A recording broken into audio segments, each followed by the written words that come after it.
Utah Hockey Club with the big win over the San Jose Sharks, and tonight playing in the role of Richard Brody, taking his gun and shooting that oxygen tank, blowing up the Sharks, is Clayton Keller. 4-3 the win for Utah Hockey Club tonight, and bang, just like that, there they are with another win on a Saturday on the road. It's kind of a weird run that they've got going, but I'm glad that they're doing so good in their road games. They put together a nice victory, another winning streak on its way. My name is Keith Schertz. I run things here at Hive State Hockey. If this is your first time checking us out here, welcome. So glad to see you. If you are back here again, like my man Car Wash Channel, the king of the stream, Car Wash Channel is back again. He's filling up our chat with some great stuff. Welcome back, and again, congratulations on exceedingly fine taste. The Utah Hockey Club gets the big win over the Sharks.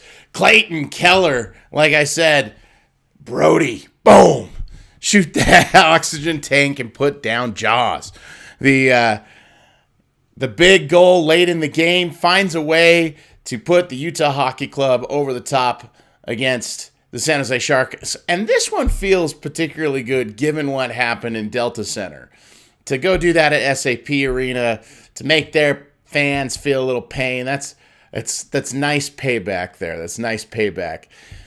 So yes, 4-on-3 after drawing the penalty, Clayton Keller dooms the San Jose Sharks. And yes, last time we were on, I apologize for the trouble technology. We had an outage here at my house, and so what happened was our power was down for just a little bit. Couldn't get the power back. We were stuck without a way to continue the stream. So unfortunately, we didn't get to talk more about the big win over the Colorado Avalanche, but here we are. We're back. We're live again. We're talking a big win, 4-3 over the San Jose Sharks tonight. And some of the things that we liked in the game. First of all, again, we continue to see a lot of great stuff from that first, second, and fourth line. Tonight, the third line actually had a couple moments where we had opportunities and things that looked kind of dangerous from time to time. So yeah, that's what happened. Sorry for the trouble there. I wish I could have hung out a little bit longer with y'all, and but that's what happened the other night. So look, Utah Hockey Club tonight, this is a game really, and I guess I want to start here. The place that I see Utah Hockey Club having kind of the most unique trouble, and it's not, you don't have to be incredibly physical as a team to be incredibly successful. However, having the ability to have some physicality from time to time, I think, is important for a team to just prove that they can do it and stand up for themselves. This, I believe, was the first game the entire season.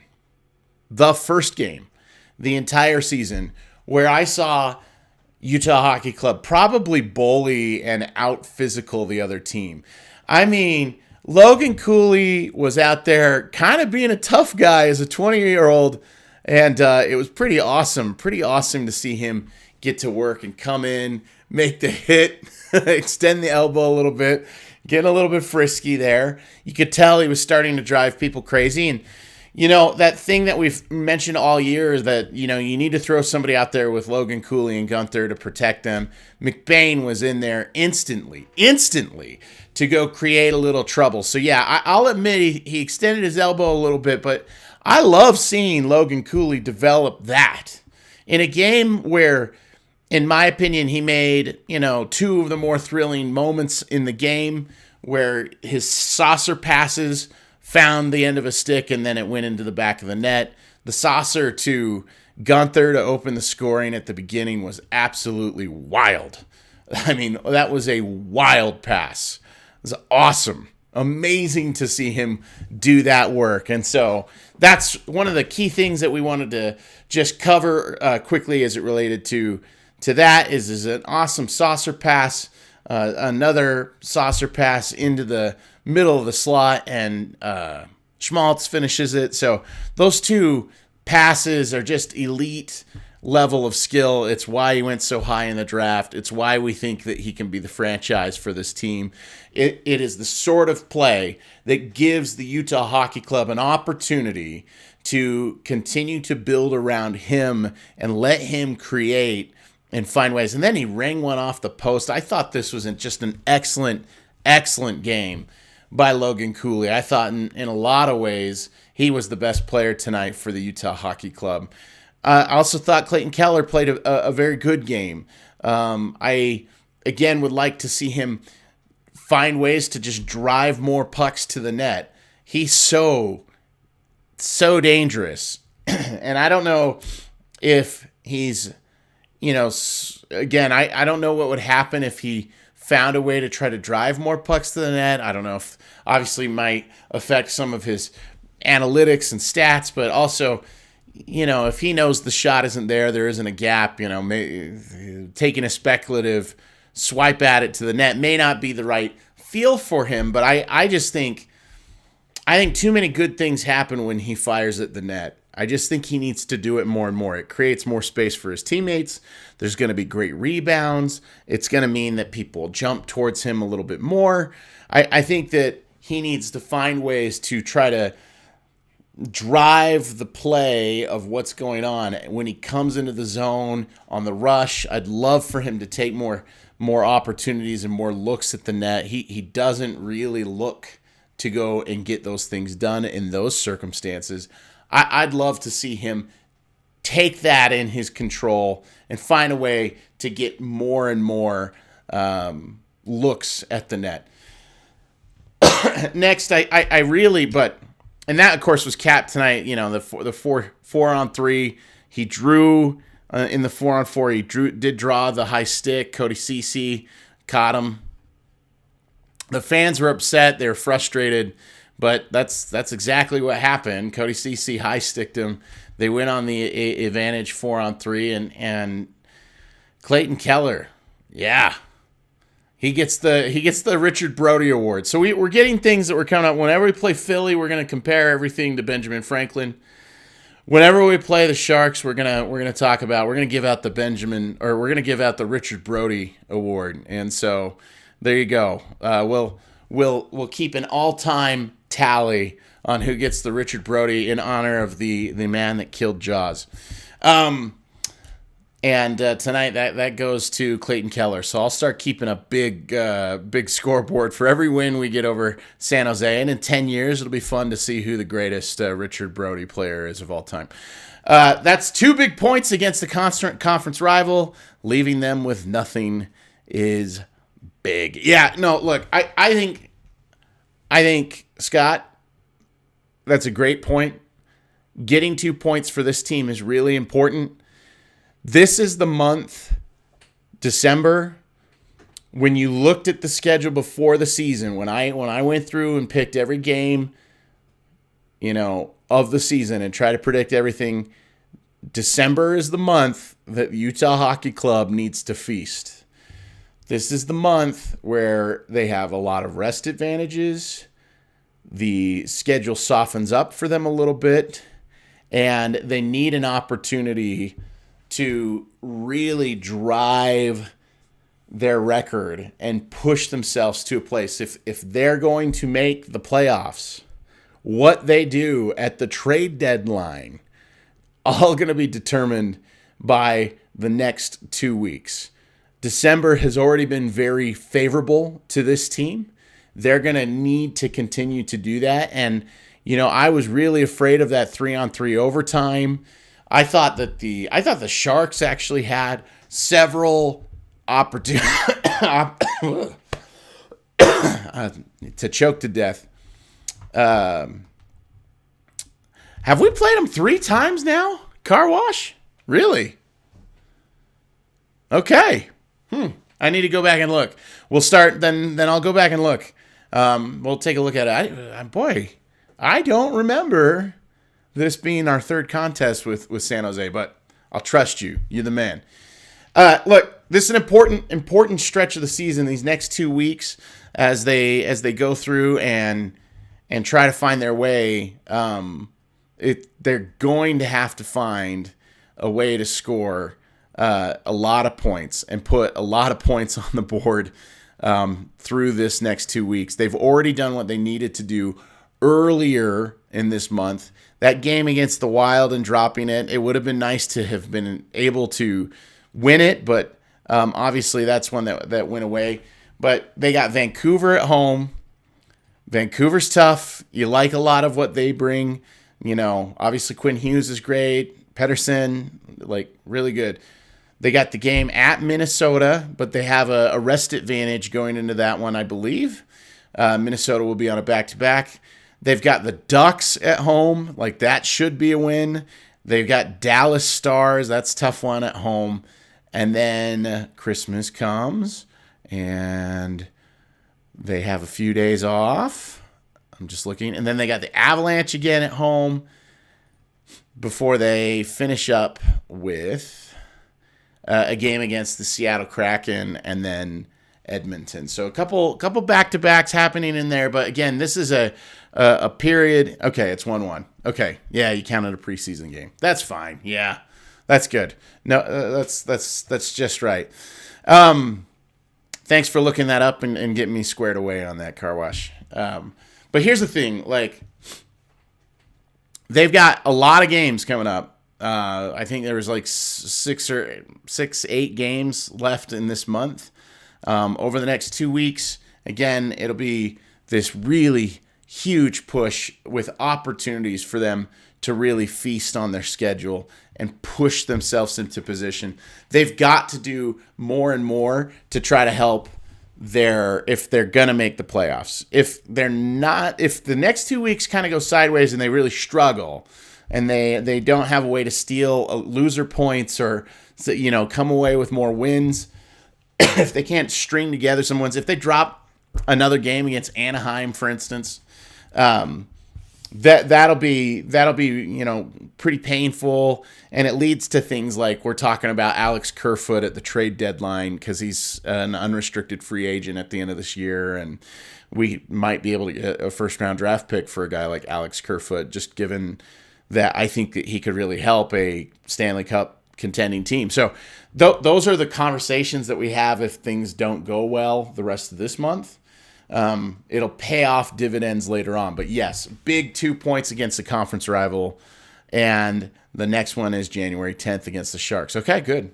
Another opportunity to to beat the Sharks, turning into kind of a little bit of the rivalry, earliest in the season. And you don't love that the worst team in hockey last year has become sort of the rival. But given the way that first game ended up and given the way this game ended up, I'm pretty sure that neither of these teams like each other very much. And then beyond that, you got the young talent. I loved seeing Celebrini and Logan Cooley collide. I mean, that is a matchup that is going to happen for the next 15 years in this league. And those two are going to be marquee players for their franchises for forever. And to see Logan Cooley and Celebrini have enough have enough of each other and get to the point where they're going to wrestle each other and get down on the ice and just, they really tired each other out. That's really not either of their games. It's not what they're going to want long term, but you got to love seeing that starting to build within these two. And so kind of the early dividends on this year. Again, you don't love personally, seeing the Sharks emerge as the rival, but right now, and they're not even in the division, but right now it kind of feels that way, doesn't it? It feels like this is the team that, it's really nice to get a win over. They had that insane comeback earlier in the season, and we get their necks cracked on them on January 10th.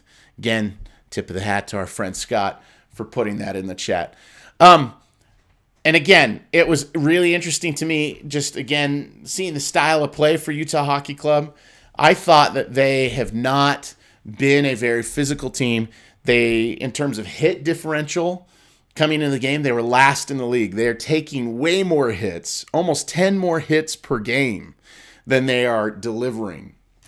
And it felt to me like Utah Hockey Club wanted to do that more. I'm looking it up now. It looks like we did have the hit advantage against the Sharks, 17 hits to 15. So only +2 in that category, but it seemed consequential. It seemed like the hits that were being made were really frustrating San Jose and getting under their skin. There was a hit that I saw Lawson Krause make on the forecheck, and I thought that was exciting to see. And it wasn't on the puck, but it was something that was efficient in those ways. So we're happy to kind of see Utah Hockey Club actually get into a game, bring physicality to the game, cause some frustration, and find a way to use that physicality to, take control of the game and give yourself opportunities. Stupid penalties were taken because of it. They went on the power play 6 times tonight. That's great. They went 2 for 6. Reasonable. And going on the power play that many times, you'd love to see even more, but 33% conversion on your power play is really good. So if they went 33% the rest of the way, we'd be really happy. And so that'll be one of those things that we'll really, want to pay attention to and see as they go along, because they really need to find a way to get to a place where they're able to control games in many different ways. And today they did it with some physicality.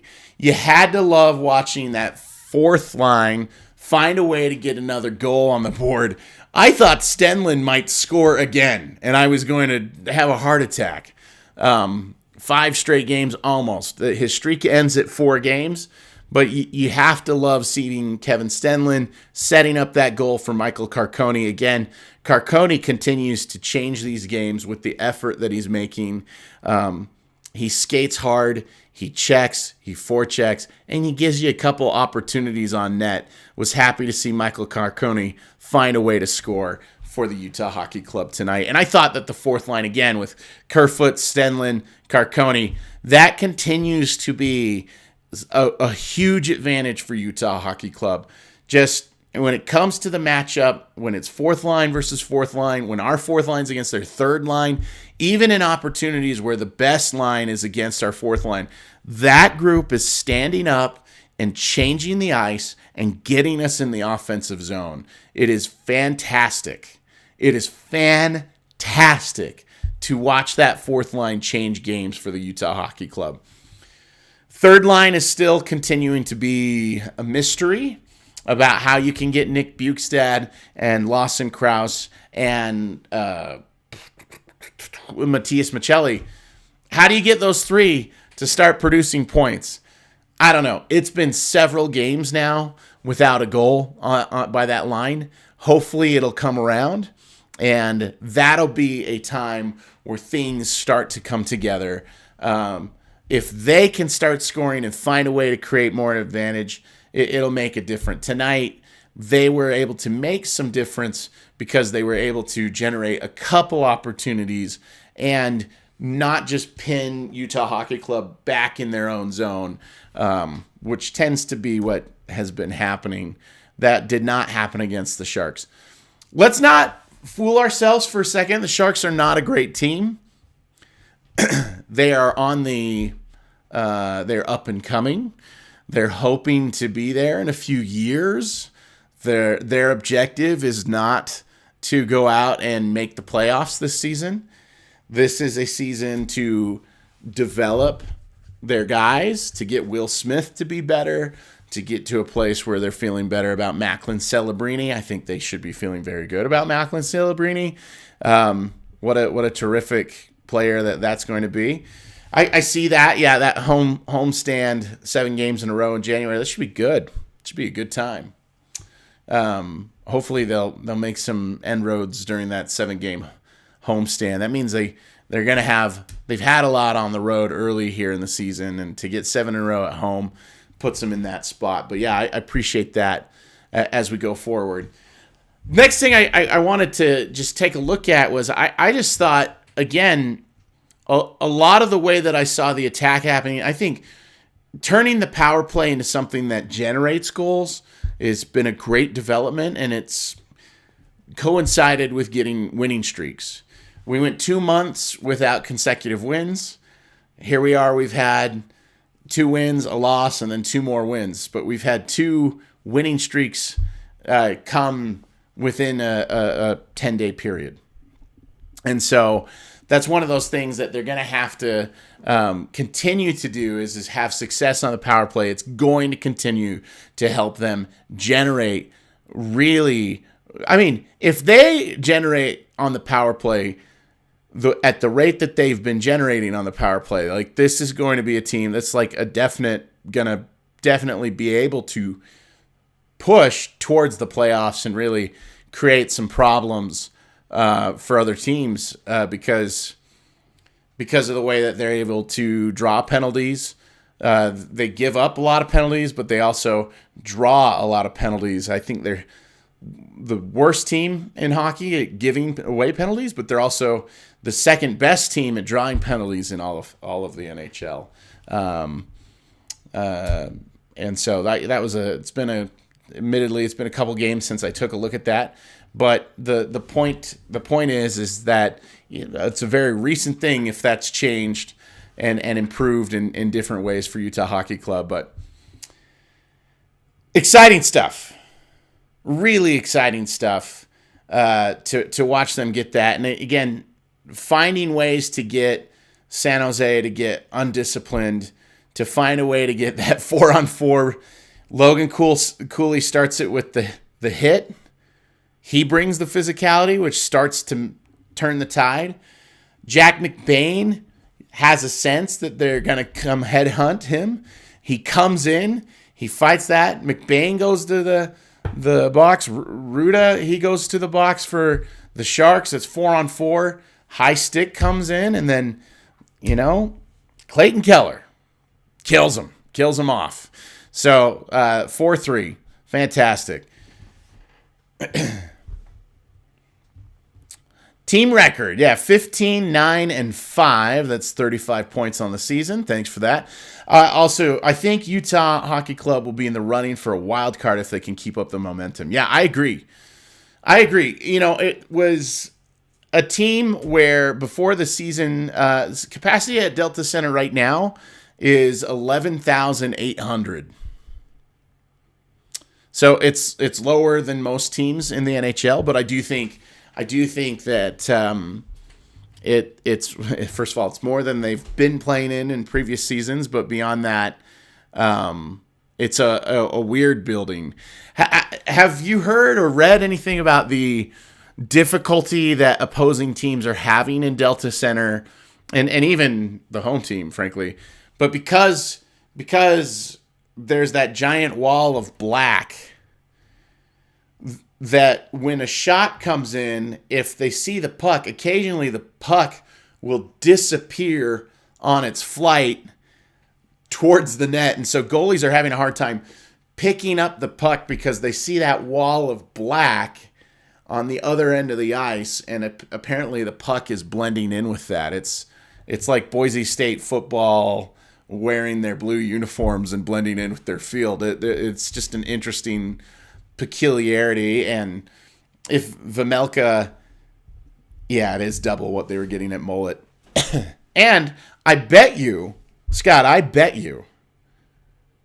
that the team is paying their hotel bills this year. So, that's a big win for the hotels. They're much happier to take this team since their accounts receivable team, probably doesn't have to chase them all over the place. Let's see. But in the offseason after this season, they're going to remodel the arena to get rid of the wall and add more seats and no more unobstructed view seats. Yeah, no, they're going to make up. I'll be fascinated to see how they fix Delta Center, because I've been in there for a couple games now. And when you're in the upper bowl on the one end, obviously you can't even see one of the goals. And it's so steep. I don't know how they're going to solve that on the upper deck. The lower deck, I kind of understand. I've seen some of the engineering mock-ups, but as it relates to this inaugural season, there's this kind of bizarre thing. Yeah, the news that you heard from Delta Center, I've heard the same, that they're going to remodel the arena for sure to try to make it a better fit. I know that initially the idea was that they weren't going to keep it downtown, but then there was some hubbub that they were going to keep the Jazz in Delta Center and be downtown, and then they were going to maybe take Utah Hockey Club and build a different facility, not downtown, but probably more like where the rumor is maybe where the old prison used to be at the point of the mountain. But that was the rumor. And given where they're putting the practice facility, like maybe that makes some sense. But regardless, I believe the politics of it all means that the hockey team is going to be downtown. That's fine. They will be fixing up Delta Center. I just am curious how they'll be able to. You can't. It's literally concrete, right? I don't know how they're going to do that for the upper bowl. Lower bowl, I see how they're going to do that. It makes some sense to me. Anyway, till that happens, there is this weird thing where if a puck gets up and the black background is there, apparently it's hard to pick up. So that's kind of fun, interesting, unique. So, I think it was a great win tonight. Really happy for the team. Really thought that they did a good job battling their way back. They got the 1-0 lead. It went to 1-1. Then it became 2-1. Then they got it to 2-2, 3-2, tied it back at 3-3, and then were able to get the game-winning goal, get it done in regulation, find a way to get out of there, not get into a 3-on-3. Vejmelka wasn't perfect tonight. I thought that he did reasonable. The second period was obviously terrible. We know how bad they were. We know how bad they were in the second period, but in the third period, it was a dominant performance by Utah Hockey Club. 17 shots to 4 shots in the third period. They came out with a lot more intention in that third period. They were doing more of the stuff that I've been calling for on this show. I've wanted them to do a lot more of the forechecking and getting the puck in deep. Stop trying to do a cross-ice pass as soon as you cross the blue line. They only had that happen 3 times tonight, which is an improvement. One time it was turned away and it created an odd man rush. So they need to get out of that habit, and it looks like it's getting fixed a little bit. It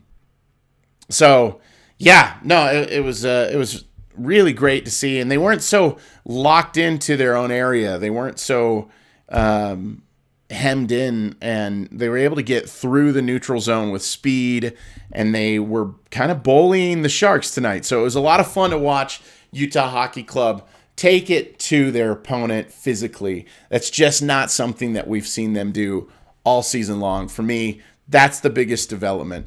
Yeah, I see your comment there. Yeah, they're building the practice center at the mall at the shops in Southtown.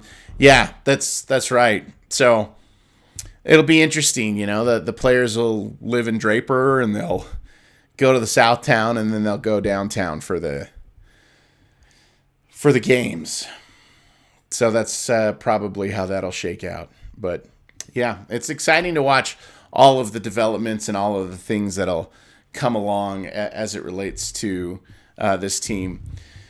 Okay, one of the other things that I think we need to continue to kind of acknowledge is the penalty kill continues to be one of the things that. Well, actually, let me talk about it in this way.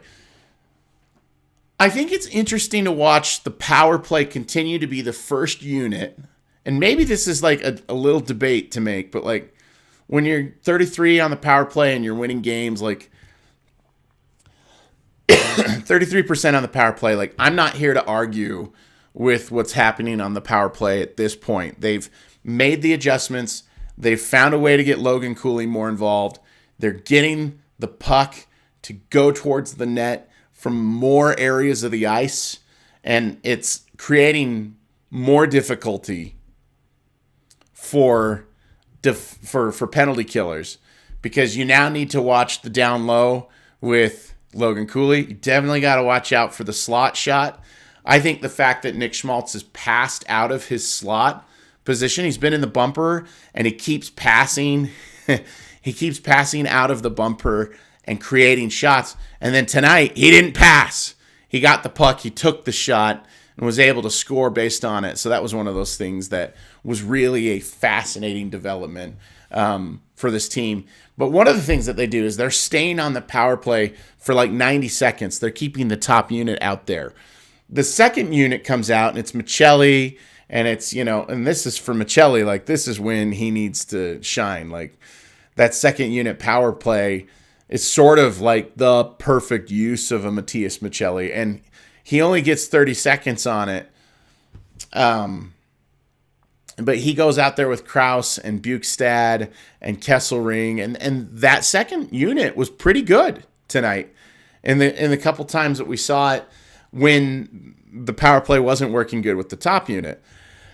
But I think that I've wondered if that might be a way to get some confidence for that third line who's playing on the second unit. Like, is there a way to get that second unit of the power play a little more opportunities so that then you can build the confidence into the third line? And now we're scoring points by all four lines. I don't know. It's the thought.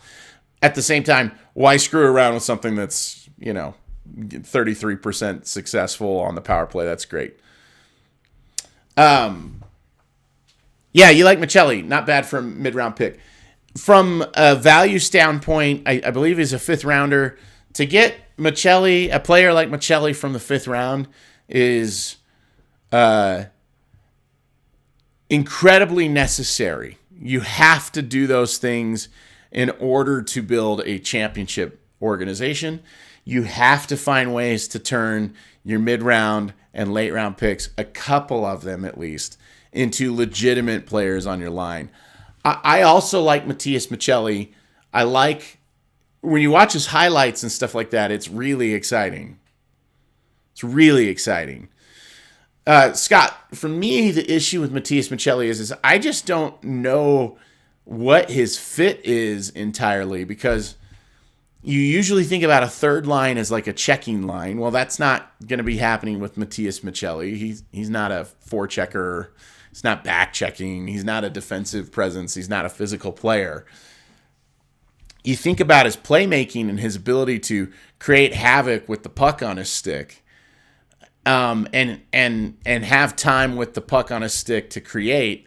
And it just doesn't happen very often because his line with Bukestad and Krause just are frequently just playing in the defensive zone. And they're not really getting through the neutral zone with any sort of speed. And then when they do, they're frequently turning it over as soon as they get into the offensive zone. So Michelli's not really finding scenarios to showcase the thing that he's best at. That's why, the power play and being on the power play with a little space and a chance to get the puck on a stick and stuff like that, he could be lethal, like really, really good. It's just one of those things. When you think about a third line, you think about checking, you think about physicality, you think about turning things the other way. And while Krause and Bukestad do represent some of that, it just means that, I don't know, it's an awkward fit. Earlier in the season, they moved him up and he played with Cooley and Gunther, and that's when he got his goals. He has 3 goals this year. All 3 of them came when he was with Cooley and Gunther, and he was more able to shine with those two, but it made it so that while Matthias Michelli got better, we got to see Dylan Gunther and Logan Cooley, take a step backwards in their production and what they were able to achieve as a unit. So, plus, there's the concern of who protects Gunther and Cooley if things get a little dicey like it did tonight. And, of course, Jack McBain is a great solution in that scenario. So Michelli is good player. I like Matisse Michelli and what he brings. I just think he's on a roster right now that doesn't really suit him. He probably should be on a second line for a hockey team, not a third line. Certainly not a fourth liner. But he doesn't shoot the puck well enough to be one of your top six, really. But he does create, but he needs space. So, again, it's sort of the perfect scenario for Matias Michelli is to be on the ice on the power play. But on this team, he's not getting power play opportunities, really, because Tourné is really favoring playing that top power play unit for almost the entire 2 minutes. At least 90 seconds before he ever says, change. So it's an interesting thing to consider. What do you do with Matias Michelli? How do you get that scenario to work out a little bit better? Is it his development that needs to come along? He's only, this is, I think, his third year in the NHL. So he's still a really young player. There's progress for the Finnish player to make. I just think that I'm not sure where that fits in with this roster. That's the point I'm making whenever I talk about Matias Michelli. Okay. Thank you for that, though. I really appreciate that. Oh, yeah. Okay. Car Wash, my guy. Yes. No question. We're going to watch the Four Nations in April. No question. U.S., Canada, Finland, Sweden. That tournament is going to be fun. There are some combinations and lines that just make your brain break. It's really fun to watch Canada from its forwards. They've got a lot of stuff that's just terrifying. Terrifying. You're going with the USA to win it all. Yeah, they might. Here's the thing. I think it's interesting that Canada doesn't have sort of the top end goalie. But the United States definitely has the goalie advantages. And so that'll be fascinating. It'll be really fascinating to watch. I think it's interesting that I don't know that I'm bold enough to declare this. But there's a lot of people, I think, sleeping on Sweden and Finland. I just think everyone's like, oh, yeah, it's going to be a Canada-USA thing. And while the talent for USA, all the guys they have, the Hughes and the Kachucks and the Austin Matthews and so on and so forth, there's a lot there with Connor Hellebuck and net. It's wild. It's going to be a thrill. It's been a long time since we had an international tournament like this kind of interrupt what's going on. And I think it'll be really fun to watch, obviously. Last time, the Team North America team that they had where it was the young kids. So they put all the young kids on a team. That was kind of the moment. They didn't win, but they were like the most thrilling to watch because it was just like blinding speed up and down the ice. Like it was crazy. So it'll be fun. It'll be fun to see kind of what develops and what happens. I think Sweden and Finland, though, while a lot of the players that are on those teams would not have a chance to make the USA or Canada teams, I just have this little suspicion in me that there's going to be some upsets going on there. So that'll be fun. Good question. Yeah, Four Nations will be fun. Maybe we'll do after the buzzers on the Four Nation games. I don't know. We'll have to take a look at it. That could be fun. Okay, so we're closing in. It's late. Thanks for hanging out with me here as we're closing in on midnight. It's great to see. I think a huge piece that has gone into the Utah Hockey Club making the improvements that they've made.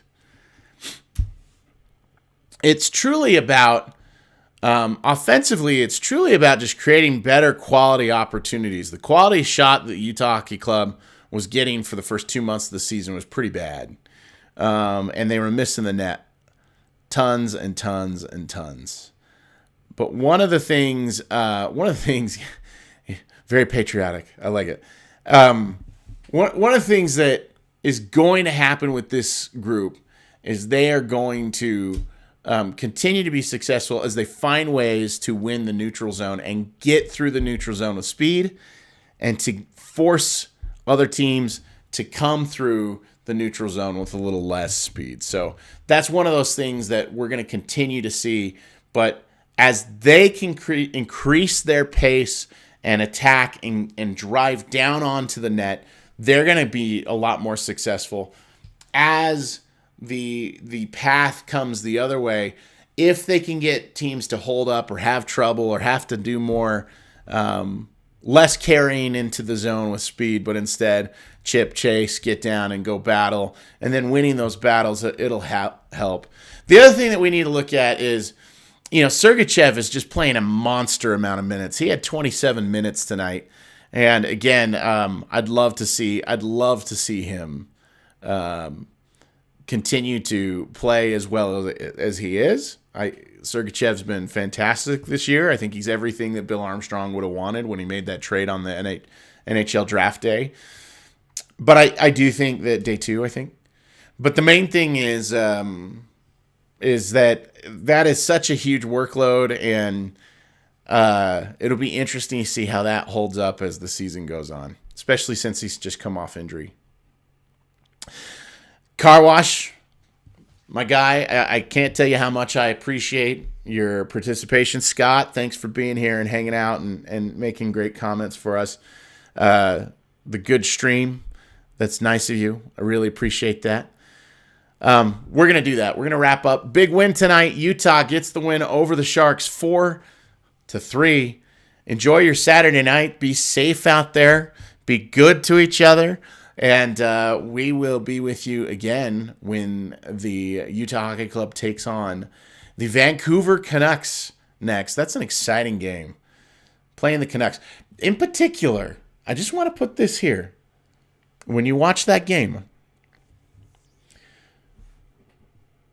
the Vancouver Canucks traded away their opportunity to get Dylan Guenther. Dylan Guenther should be on the Vancouver Canucks right now. He's not.